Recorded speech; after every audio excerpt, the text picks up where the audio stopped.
In this video, I'm going to share with you the 4 most critical tips to running a successful solo agency. Now, these tips are really easy to learn and implement, but I promise you they will be the difference between you having a booming business or a struggling one. So let's get into it. Number 1, successful solo agency owners refuse extra responsibility. So within your agency, you have a list of tasks and roles and responsibilities that need to get done. Some of these are to help run your own business. Some of these are to complete client projects and to service those clients. But one of the biggest mistakes you can make as a CEO or a founder is being the first one to jump right in and take on those tasks. You shouldn't be so eager to take on more. Instead, you should be looking for any way possible to delegate or outsource or eliminate those tasks. Now, you're not doing this because you're lazy and you don't want to work, but you're doing this because your time needs to be spent doing the most important tasks, the ones that are actually going to move the needle,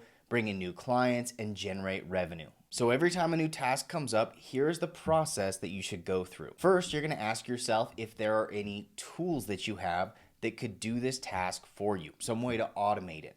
If not, then you need to ask yourself, do I have any contractors or any people that could do this task for me? If the answer is no, then you need to ask yourself, is this task important, or could I eliminate it altogether and just not do it? And you'll be surprised at how many tasks actually don't need to be done. And if those 3 things don't work, then and only then should you take that task on yourself. Number 2, successful agency owners compartmentalize everything. You can't do everything all at once. No matter how hard you try, you're going to get overwhelmed, bogged down, and you're going to run out of time and energy. And if you let all of the stresses of your agency weigh on you all the time without a break, it's going to be too exhausting and you're going to burn out. So what you need to do is set days and schedule time blocks to focus on one individual task and give yourself permission to forget about everything else. Now, if you're like me, I often have this kind of nagging idea in the back of my head that I'm forgetting something or there's something that I need to do.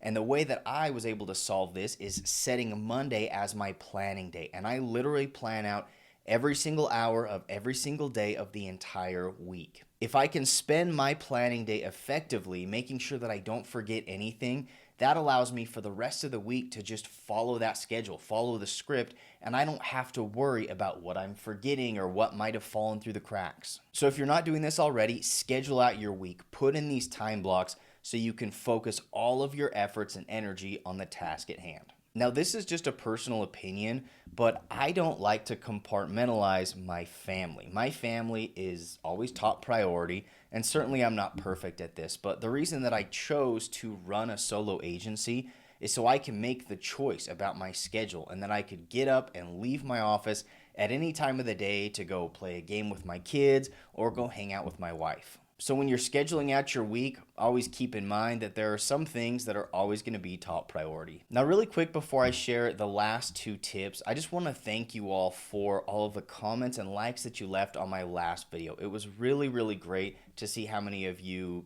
seem to enjoy the video, but also were willing to leave ideas and insights and things that you've learned. And I know that your time is very precious, so it means a lot to me that you spend that time watching my videos. And so I'll make sure to do my best to always keep these videos as valuable as possible so they're worth your time. Thanks.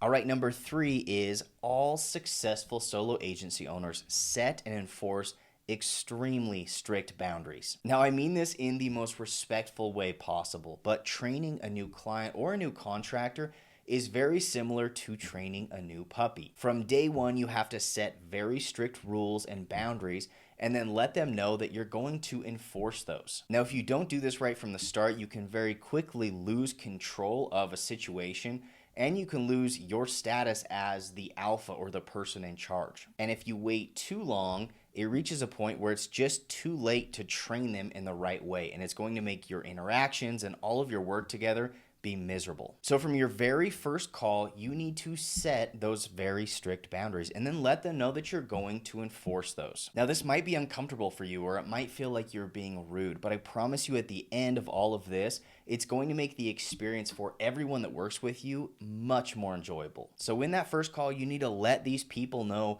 what they need to do and when they need to do it by. You need to let them know when they can communicate with you and how they should communicate with you. You need to let them know when you're going to be communicating with them. And anything else that you feel like could slow down the process or make the project more miserable, you need to set expectations about that. Set up rules and then stick to them. Now, with all of that said, you don't need to be mean about this. You don't need to act like a drill sergeant, but you just have to make sure that people aren't taking advantage of your time, because as the agency owner, your time is more valuable than ever before. So make sure that you also are respecting your own time. All right, the fourth and probably my favorite trait that a successful solo agency owner has is they do not get emotionally attached to their clients. Now, I don't mean this as literally as if you were joining the Jedi Order and you could not love or develop any relationships. But what I'm saying is you can't attach your personal happiness and well-being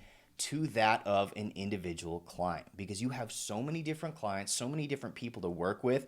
Somebody's always going to be upset or in a bad mood. And so don't let that affect your personal mood, because that in turn is going to leak into all the other aspects of your life. Now, if you want to give your very best self to all of the aspects of your life, most importantly, your family and your friends, you need to make sure that from the start you decide that you're not going to let these things affect you emotionally. Now, this is really hard and it's going to happen, right? You're going to feel stressed or frustrated, but I promise you that it will really help if you start to establish this today, that you're not going to get emotionally invested or attached, because all you can do is your very best work and putting in your very best effort to make sure that your clients and your contractors and everyone around you has a great experience. And outside of that, you can't control the way they feel. And like I said, inevitably, somebody's going to be frustrated or feel mistreated. That's part of running a business. But if you know you're doing your very best, you can detach from any other feelings that are going on with those people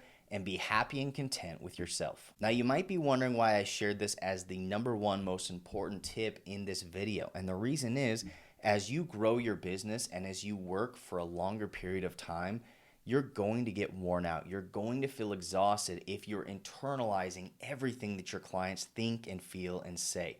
And so establishing this right now is going to set you up to have a long and profitable career as a solo agency owner. So if you want more tips just like these on running a solo agency, stay tuned for my next video. It'll be coming out next week.